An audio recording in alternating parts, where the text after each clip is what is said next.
You're prompt, if nothing else, Jean. I trust you were successful in your assigned task. Atwater's parents and his child are secure for now, in the location as per your instructions.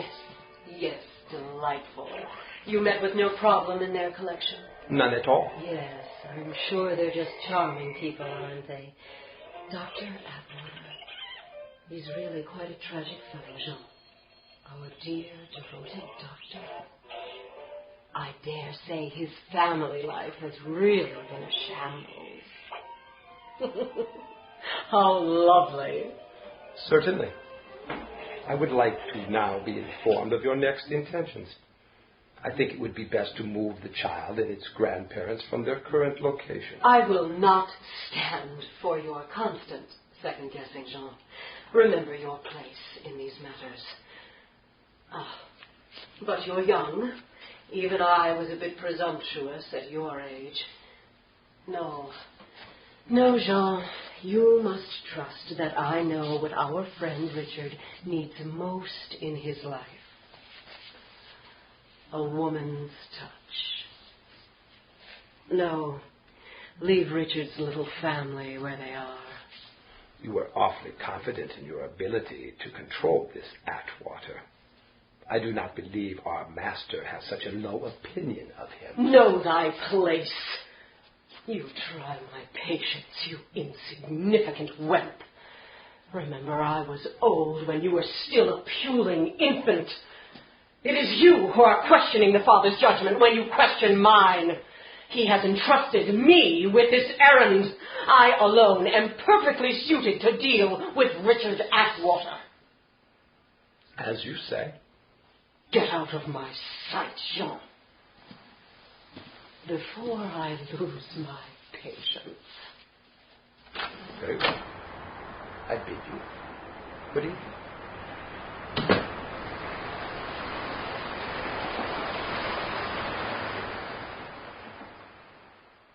Yes, Father. She does bear watching.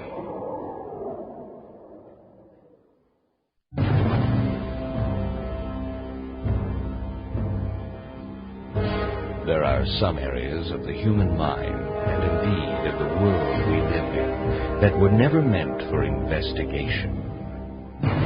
There are always those who delve into the darker worlds of knowledge, and many pay with their sanity for their interest. Some of these unfortunates are taken in by the Hayward Foundation, an organization that studies paranormal experiences and their effects on humanity. It is cases such as these that are sent to a restored mansion in a small coastal town in Maine, a center for the care and study of the insane. Since the 1920s, this place has been known as the Hayward Sanitarium. You yourself an awful long for you, that, Richard. Now be cool. When we're in here, you're jumping around so much, you're going to think you got crawdads in your pants or something. I know. Being suspended isn't even what's bothering me. I'm numb. It's like it doesn't exist. I've been going over all the possible connections between Maria's escaping and Dermot's, poisoning and Chandler's involvement. It's just... I can't figure it out. There's no connection, and it's driving me crazy. Chandler. Yeah, his death is a real tragedy. He missed out on a real promising bartending career. Frogged you his carpentry. Hey, now who's embarrassing who here? Geez, I can't take you anywhere. And it was coffee, if you recall. That's the spirit. At least you're laughing. If we're ever going to find anything out, though, we're in the right place. Talking to Hallie's little boyfriend is sure to be an enlightening experience. Well, I hope we can see him. All right. Excuse me, Deputy. May I help you? We're here to visit a fellow y'all got in lockup. Yes. Visiting rights is limited for prisoners right now, given certain circumstances, gentlemen. Perhaps we could speak to Sheriff Trumbull. Well, he's sort of busy with those certain circumstances himself. Now, I'm here from the foundation, Mr. Deputy, and it says so here on this little old ID card. Sheriff! Look, he'll be right here, gentlemen. If you'll excuse me. Thank you. Everything's managed. Rub it in, why don't you? Don't leave the house about. Well, how do you do, Sheriff? All right, Dr. Atwater and Mr. Carterman, is that right? Mm-hmm. Well, I don't mean to be rude. As you can see, we're a bit busy here, fellas. There's something I can do for you? Actually, yes. We're here to see Robert Elliott. A mighty popular fella, that Elliott there. This is official business, of course. Well, you think we're here to bring that nut case of cake or something? Of course it's official. The sanitarium is really quite upset about the whole tragedy, Sheriff. All right, boys, follow me. The visiting room is a bit occupied just at present. Wallace! Yeah? Fellas, want to talk with that Elliott fella. Take him on back to the cell, will you? I got their marshals in the visiting room right now.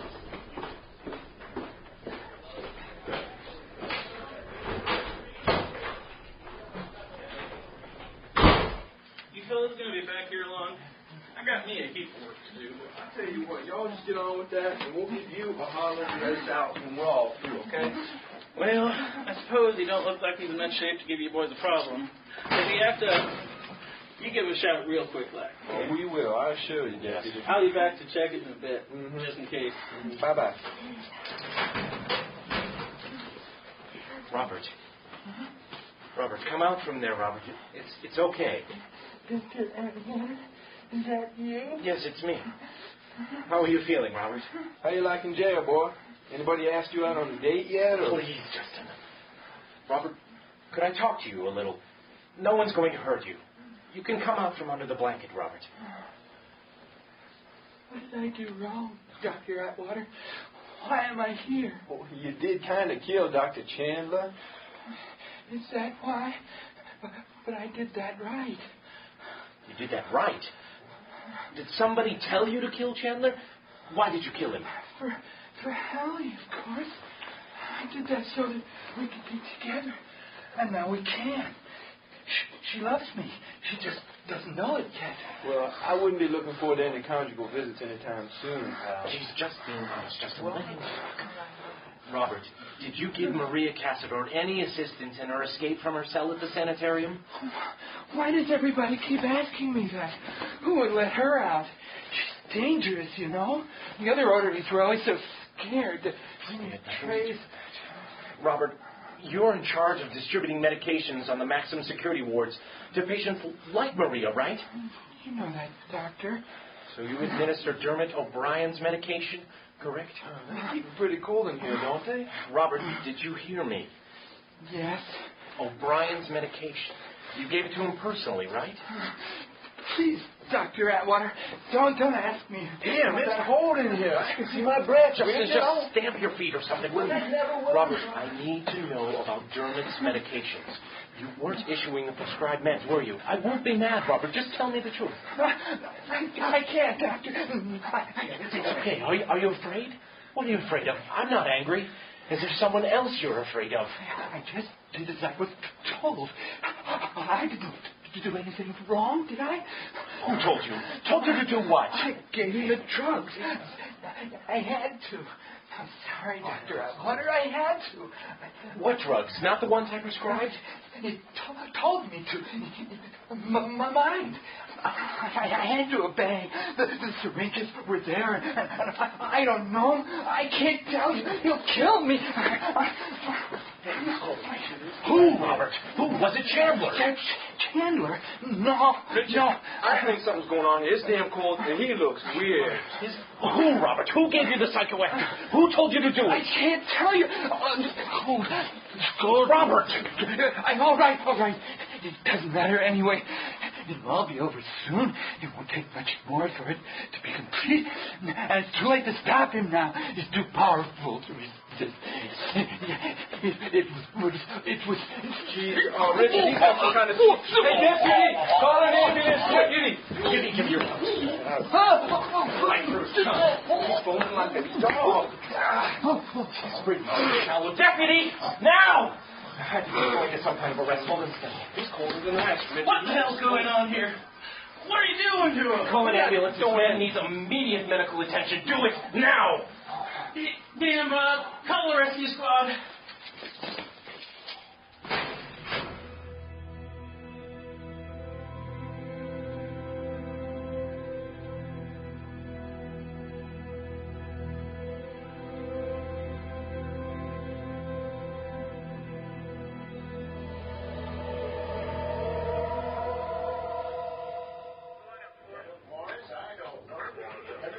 with these fellas here, we'll go over to the morgue straight away.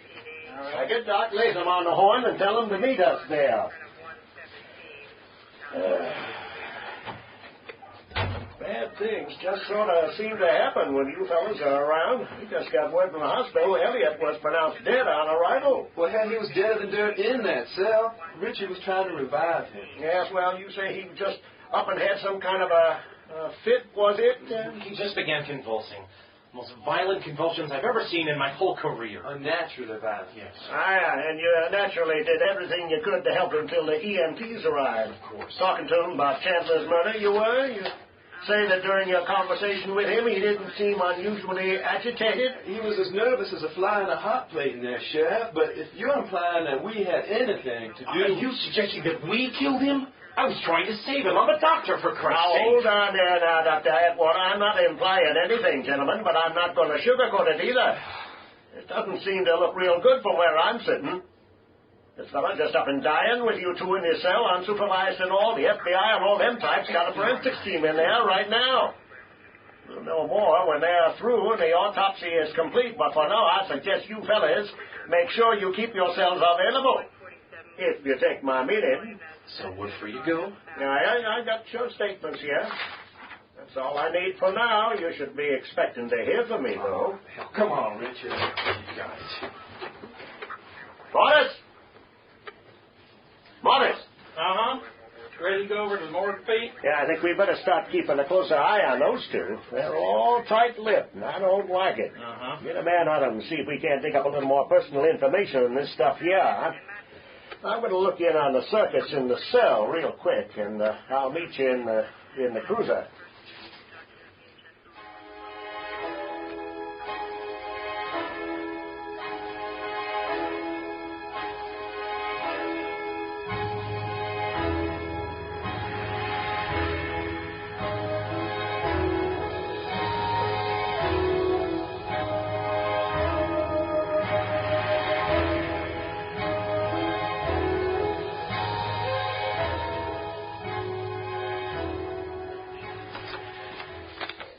Interesting, Dr. Hauptmann, and very puzzling. How long has he been like this? He began descending into catatonia nearly 4 days ago, Malcolm. It seemed mild enough at that time, but there was no response to any normal stimulants. I put him under observation 2 days ago and started the IV yesterday. Still, the regression continues, and his physical state worsens at an ever-increasing rate. Still no response. Any ideas on what could have triggered his withdrawal? None as yet. I am afraid this does not reflect well at all on the abilities and judgment of Dr. Atwater. Richard? O'Brien's physical condition was stable, at least. Well, he was under Richard's care, and he was communicative. Has your review of this case led you to think that Atwater was incompetent, or worse? The case history is a difficult tangle to interpret, Malcolm. And Dr. Chandler's death leaves his accusation of misconduct against Atwater completely unresolved. Here, look. These charts include the most recent tests. Hey, just looking here, his state appears to have worsened after George took over. It seems natural to suspect that there was some sort of foul play with Robert. Have you been able to speak with him? No, unfortunately. I will not be able to either. Mr. Elliot passed away this morning in his cell with Dr. Atwater in attendance. Really? Yes. Very troubling. I don't know what to think, but I must concern myself first and foremost with the effects of these drugs and substances on Mr. O'Brien, not with who administered them. I cannot afford to wait and see if these mild treatments will eventually bring him around. I fear I may have to resort to more drastic measures. I don't think that aggressive chemical therapy will counteract this regression in time. I am considering electroshock, actually. It seems rather extreme, Dr. The situation is rather extreme. There isn't a lot of leeway in a course of treatment like this. It might be adversely affected. If I do not act swiftly, he will become a hopeless catatonic, regardless. I don't see that I have much choice, unless you consider surgical options. Well, Doctor, the ultimate decision is yours, of course. If you really fear that his condition is so critical, something will have to be done. Whoever is responsible. I can hardly believe that a man in our profession would do such a thing.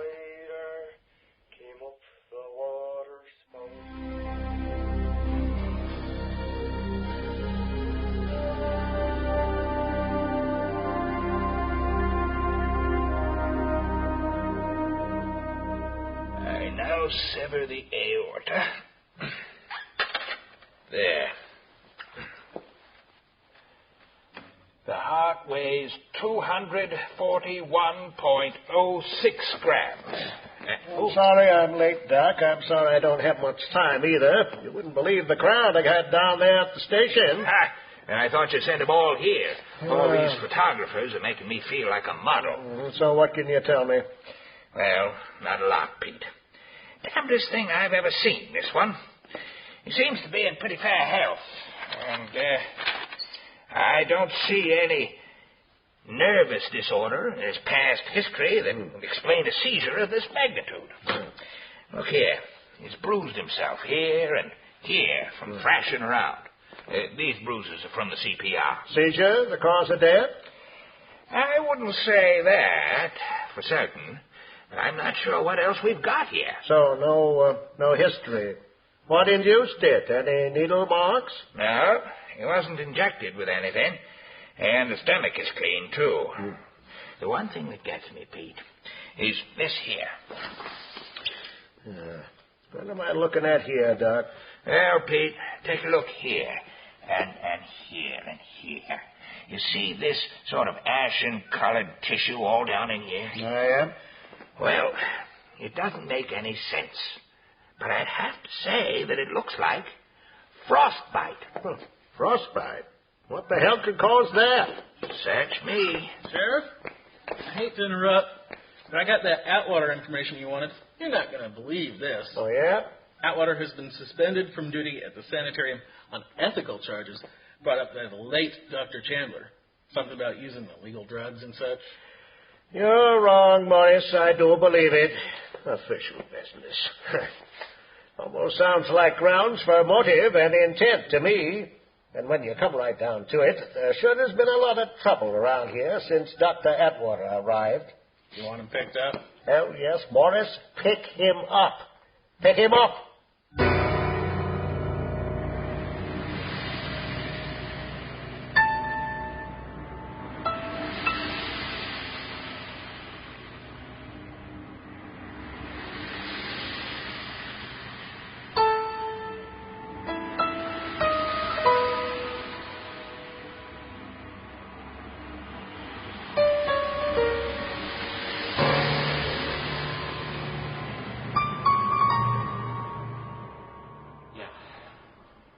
Thanks, Allie. All right. Bye. Well, what did Hallie have to say? Well, she spoke with McLeod, who said that Dermot's really relapsed in my absence to a critical point. Hauptmann is planning electroshock treatments as a last-ditch effort. We've got to get him out of there, Justin. He's got all the answers to all of this in his head. We just have to piece them together. What, you mean bust him out of there? Now how are we going to do that? I don't know. We'll have to figure something out. Perhaps some sort of diversion. Divert Richard, the place is crawling with the law. The FBI, the DOC, hell, it's worse than alphabet soup. Oh, I know, but we can't wait. Whoever was manipulating Robert into switching Dermot's medication is still a threat. You heard Robert in that cell. An electroshock. Hell, it's barbaric enough. But if someone tampers with that equipment, he could end up toast. Or an overcooked vegetable. Either way, we can't let that happen. No. But speaking of vegetables and toast and soup and whatnot, I can't think on this empty stomach anymore. I'm going to fix me a po' boy. You want to split it? Yeah, actually, that sounds great. I haven't eaten a thing. As I see it, we got a major problem already, Richard. What's that? You don't have any hot sauce. Justin. Seriously, though, one of the sheriff's boys has been sitting out in some kind of unmarked police car down the street there. I can see it from here. What? Got to keep down, Richard. His father's been there since this morning. Great. I can't believe they suspect us of Robert's murder. You know, I got the chilling feeling in there that someone shut him up on purpose, like. Was that like any seizure you had ever seen? No. You know, his eyes were all icy and creepy. It's almost like he... I know. Robert's episode is awfully hard to rationalize. Well, honestly, I don't think anyone's going to miss good old Robert. But we are in a little deep now. People are dying, Richard. We don't have a choice, Justin. Whatever's going on at the sanitarium is just a symptom of something bigger. I'm sure it's nothing good. I'll drop all my folks. I should be in Boston with Dr. Wakefield by now. Well, that's good, but not with your mouth full, all right, Mr. Manning? It's a darn good sandwich. Damn right. Richard, I'll be right back. Okay.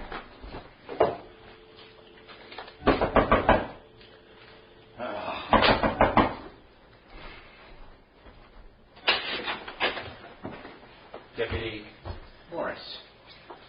Right. What can I do for you? Dr. Atwater, you got a warrant for your arrest. And just turn around slowly and face the wall. Okay. What's the charge? You're being charged in connection with the death of Robert Elliott. I'll put your left hand behind your back. Where's that cardinal fella? Right here behind you, Bonnie Fife. Justin! All right, don't make no sudden moves. Damn, you know, I've always wanted to say that. All right, now turn around real slow and keep them hands up high. Come on. All right. Where'd you get that pistol? Oh, hell, this is my little old squirrel gun. You know, you shouldn't have slammed your car door, Deputy, and you should have parked out of sight. You're making a big mistake, Cardinal. This house is under surveillance. You want me to get out the driveway? I don't think so. I had me a good look out the windows just now. But in case I'm wrong, we're going to play hostage. Hostage? Yeah, I make a good criminal, don't I, Richard? All right, drop them cuffs and move into the center of the room. I'm not joking now. Nice and slow. Pick up them cuffs, Richard. All right. Now, Deputy, you just lay down on your stomach and put your hands behind your back. You know how it goes. Okay. All right. Shoot me. Now, save it for the car trip. Get down, I said. Cuff him, Richard. Okay. Stay on that side. You're blocking my shot. Right. Got it. There. All right, back away. All right, hey, take his gun belt just in case he got any of them nasty toys like mace or anything. All right. Richard, grab his pistol and ammo and get whatever else you need. And hurry up. All right. Okay, I got it. You ready? Yeah. All right, open the door. Step aside. All right, Deputy Dog, let's go. Come on. Bonnie Fife here is going to lead the way. Justin, you're crazy.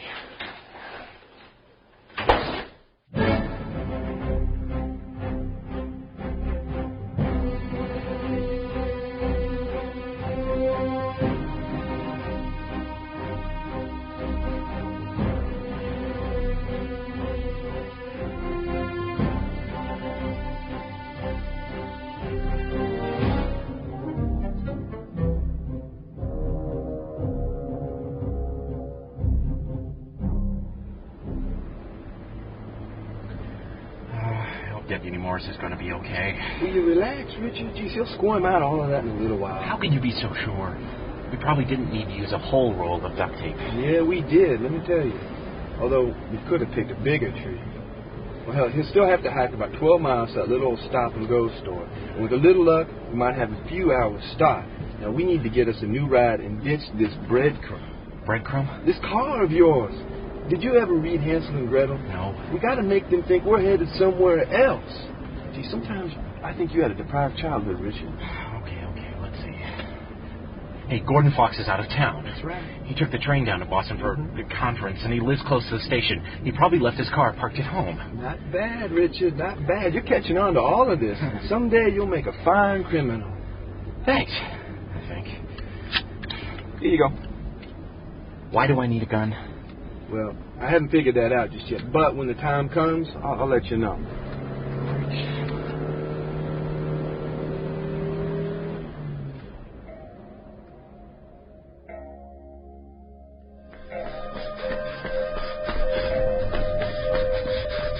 Why do you run from it? Your end is inevitable. Accept it. The experience will be brief. I don't want to torture you eternally. Sir Brian, really? How predictable. Retiring to the home of your childhood. It was here you learned the true value of the campfire, using corpses as markers, each death proving the rightness of your cause. Did you quit because it sickened you? Or did you find yourself enjoying it too much? We are not so different, you and I.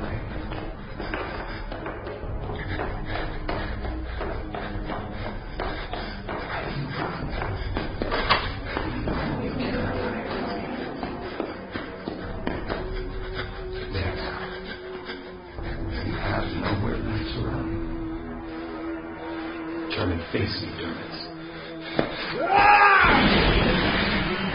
Dermot!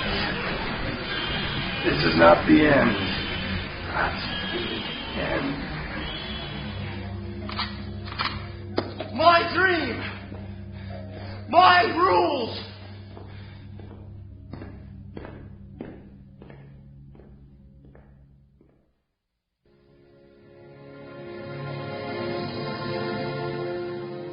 You have been committed to Hayward Sanitarium. Written by Matthew Bocco and David Johnson. Episode 9, directed by Kevin Swan. Produced by Richard Fish. Associate producer, Ron Keith. Sound design by John Weber. Engineering and Foley team led by John Weber, including Richard Fish, Steve Johnson, Tony Brewer, Ron Keith, and Jason Cole. Featuring Mike Kelleher, Mike Sherman, Richard Fish, Kevin Swan, Tom Holicky, Diane Condrat, John Vollmer, Joel Marsh, and Spiridon Strategos. Musical assistance by Ron Keith and Steve Johnson. Studio facilities provided by Lodestone Productions and Studio V. Copyright 1997. Hayward Sanitarium is made possible by grants from Lodestone Productions, the Bloomington Area Arts Council, and the generosity of its cast and crew. Hayward Sanitarium is a last-minute production.